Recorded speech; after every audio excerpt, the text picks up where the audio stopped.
ഏറ്റവും ശ്രദ്ധിക്കേണ്ട കാര്യം ഇടപ്പള്ളി, തൃപ്പൂണിത്തുറ, കോട്ടയം, തിരുവനന്തപുരം ഈ റൂട്ടിലാണ് ആലിന്റെ അവയവങ്ങൾ കൊണ്ടുള്ള ആംബുലൻസ് അതിവേഗം ചീറിപ്പാഞ്ഞ് പോകാൻ പോകുന്നത്. തിരക്കുള്ള സമയമായിരിക്കും, തിരക്കുള്ള റോഡാണ്. അവിടെ ഈ ആംബുലൻസിന് പോകാനുള്ള വഴി ഒരുക്കേണ്ട ഉത്തരവാദിത്തം നമുക്ക് ഓരോരുത്തർക്കുമുണ്ട്. ആംബുലൻസിന്റെ നമ്പർ വീണ്ടും ഞങ്ങൾ സ്ക്രീനിൽ കാണിക്കുന്നത്. ഇത് കാണുന്ന പ്രേക്ഷകർ ഈ ഭാഗത്തിലൂടെ സഞ്ചരിക്കുന്നുണ്ടെങ്കിൽ അത് അവരുടെ ആരുടെയും സഞ്ചാരം, ആരുടെയും പോക്ക് ഇത് ആംബുലൻസിന്റെ മാർഗതടസ്സം ഉണ്ടാക്കുന്ന തരത്തിലാകരുത് എന്നതുകൊണ്ടാണ്.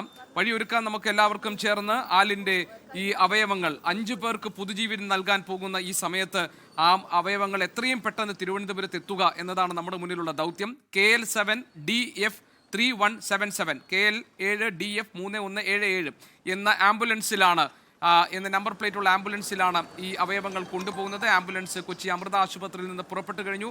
നിമിഷ വേഗം കൊണ്ട് മിന്നൽ വേഗത്തിൽ തിരുവനന്തപുരത്തേക്ക് എത്തിക്കുക എന്നതാണ് നമ്മുടെ മുന്നിലുള്ള ദൗത്യം. അതിനുവേണ്ടി നമുക്ക് ഓരോരുത്തർക്കും ചേർന്ന് വഴിയൊരുക്കാം. ഇടപ്പള്ളി, തൃപ്പൂണിത്തുറ, കോട്ടയം ആ റൂട്ടിൽ തിരുവനന്തപുരത്തേക്ക് പോവുകയാണ് വാഹനം. അതുകൊണ്ട് ഇന്ന് സ്വാഭാവികമായും വരുന്ന 2 ദിവസങ്ങൾ അവധിയായതുകൊണ്ട് തന്നെ സ്വാഭാവികമായി കൂടുതൽ യാത്രക്കാർ റോഡിലുണ്ടാകാം. ഗതാഗത കുരുക്കിനുള്ള സാധ്യതകളുണ്ട്. അതുകൊണ്ട് ഈ വാഹന നമ്പർ കാണുമ്പോൾ, ഈ ആംബുലൻസ് നമ്പർ കാണുമ്പോൾ മറ്റൊന്നും ആലോചിക്കാതെ ആംബുലൻസിന് വഴി ഒരുക്കി കൊടുക്കേണ്ട ഉത്തരവാദിത്വം നമുക്കുണ്ട്. അതുകൊണ്ട് ഒരു മാർഗതടസ്സവും ഇല്ലാതെ, ഒരു ബ്ലോക്കിലും പെടാതെ അതിവേഗം ഈ അവയവങ്ങൾ തിരുവനന്തപുരത്ത് എത്തിച്ചേരട്ടെ. വളരെ പെട്ടെന്ന് തന്നെ ബാക്കി അതിൻ്റെ തുടർ നടപടികൾ സാധ്യമാകട്ടെ. 5 പേരിലൂടെ ഇനി ആലിൻ ഷെറിൻ എബ്രഹാം എന്ന 10 മാസം പ്രായമുള്ള കുഞ്ഞ് ജീവിക്കാൻ പോവുകയാണ്. ആ കുഞ്ഞിൻ്റെ മാതാപിതാക്കൾ ഈ സമൂഹത്തോട് ചെയ്തിരിക്കുന്ന ഏറ്റവും വലിയ സേവനമാണ്, ഏറ്റവും വലിയ സന്ദേശമാണ് ഈ അവയവദാനത്തിനുള്ള തീരുമാനമെടുത്തതിലൂടെ അവർ ചെയ്തിരിക്കുന്നത്. അങ്ങനെ അവയവദാനം മഹാദാനം എന്ന ആശയത്തെ ഒരിക്കൽ കൂടി നമുക്ക് ഉൾക്കൊള്ളാം, ചേർത്ത് പിടിക്കാം ആലിൻ ഷെറിൻ എബ്രഹാമിൻ്റെ മാതാപിതാക്കളെ ഈ സന്ദർഭത്തിൽ.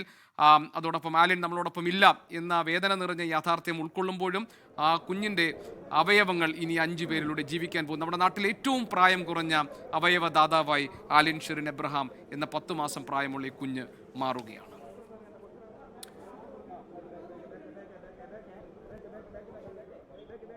ലോകത്തെവിടെയായാലും ഏത് സമയത്തും 24 വാർത്തകളും ഓഗ്മെന്റഡ് റിയാലിറ്റി പാക്കേജുകളും എക്സ്പ്ലെയിനറുകളും വിശദമായി കാണാൻ ഞങ്ങളുടെ യൂട്യൂബ് ചാനൽ നിങ്ങൾക്ക് സബ്സ്ക്രൈബ് ചെയ്യാം.